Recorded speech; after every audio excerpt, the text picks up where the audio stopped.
How does a truly world-changing idea actually come into being? Is it just a single flash of genius? Well, according to one incredible ancient text, the answer is as huge and complex as the creation of an entire universe. So today, we're going to unpack this amazing cosmic analogy for how a Buddha, an enlightened being, actually appears in our world. You see, this whole story, it doesn't start with a person. It kicks off with an event on an absolutely unimaginable scale. Before anything else happens, there's a signal, this brilliant flash of light that shoots across the cosmos, announcing that something monumental is about to happen. So first up, a cosmic signal. The text really sets the stage with this dramatic, powerful display that's said to ripple across all of existence.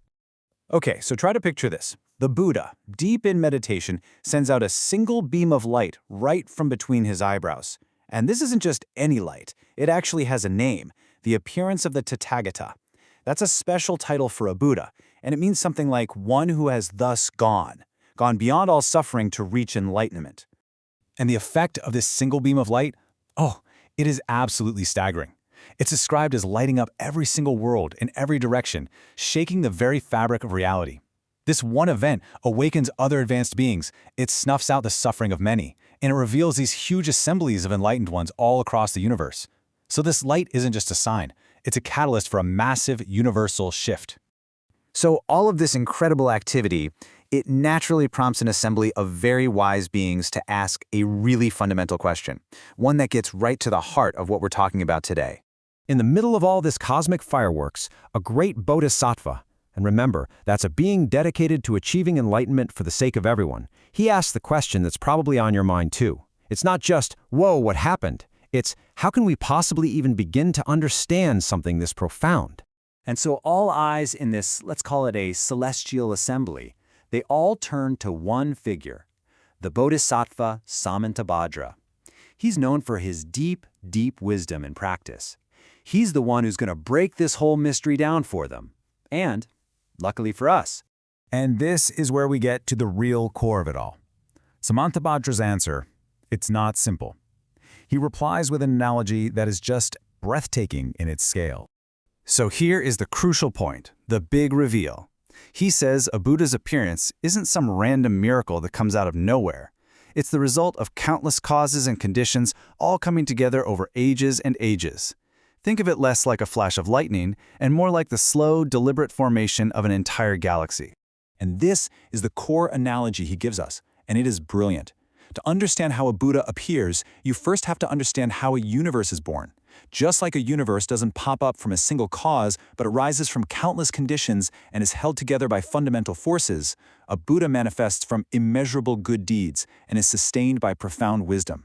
Let's break down that first half, creating a universe. The text says it happens through 4 cosmic wind wheels. Think of them as fundamental forces. First, there's a force that holds everything together, kind of like gravity. Second, a force that shapes and disperses matter. Third, a force that establishes solid forms, like planets and continents. And finally, a force that adorns the whole cosmos, arranging everything in a beautiful, harmonious way. And here is where it all clicks together. A Buddha appears through 4 wisdom wheels that perfectly mirror those cosmic forces. You've got a mind that holds all the sacred teachings, an insight that dissolves all suffering and afflictions, a skillful dedication that establishes the roots of all goodness, and a pure, purifying force that prepares and adorns all beings for their own awakening. It's literally a universe of inner qualities creating an enlightened being. Okay, so that analogy shows us the process, the cosmic scale construction project of an enlightened being. But the text doesn't stop there. It then asks, okay, but what's the nature of this presence once it has appeared? What's it actually like? So we've seen the cosmic machinery behind the creation, but what's the end result? Well, the text gives us 3 simple but really profound metaphors to help us get our heads around it. First, a Buddha's presence is like space. It doesn't have a fixed form or a physical body. It's not in a particular location. It is the boundless awareness in which everything else, you, me, the stars, appears and exists. Second, it's like the sun. Now, the sun doesn't decide who gets its light, right? It just shines, equally on mountains and valleys, on saints and sinners.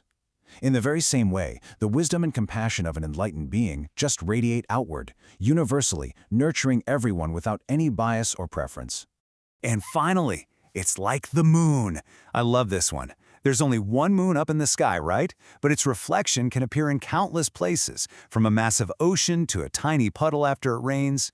This beautifully shows how a single, universal presence can be perceived individually and perfectly by any mind that is clear and still enough to reflect it. So, we've gone from a single beam of light to the birth of a universe and the nature of space itself. After all that, what's the real takeaway from this incredible analogy? Let's break it down. Okay, so here are the big ideas. Great awakenings aren't simple miracles. They arise from this huge web of countless causes, just like a cosmos. The presence that results is boundless like space and impartial like the sun, but it can also be reflected personally in each of us, like the moon in the water. And that last point, that's the key. To see the reflection, the water has to be clear. Our own perception is everything. And the text leaves us with this really powerful piece of advice. It's essentially saying the experience isn't something external you go out and find. It's a reality you begin to perceive when your own mind becomes clear enough, open enough, and vast enough, like empty space, to hold it. When the water is still and clear, it reflects the moon perfectly. And this brings this huge cosmic scale idea right back down to us, right here and now. If every single cause contributes to a vast effect, if awakening is really built just like a universe, then it makes you wonder, what kind of universe are your thoughts, your words, and your actions creating right now?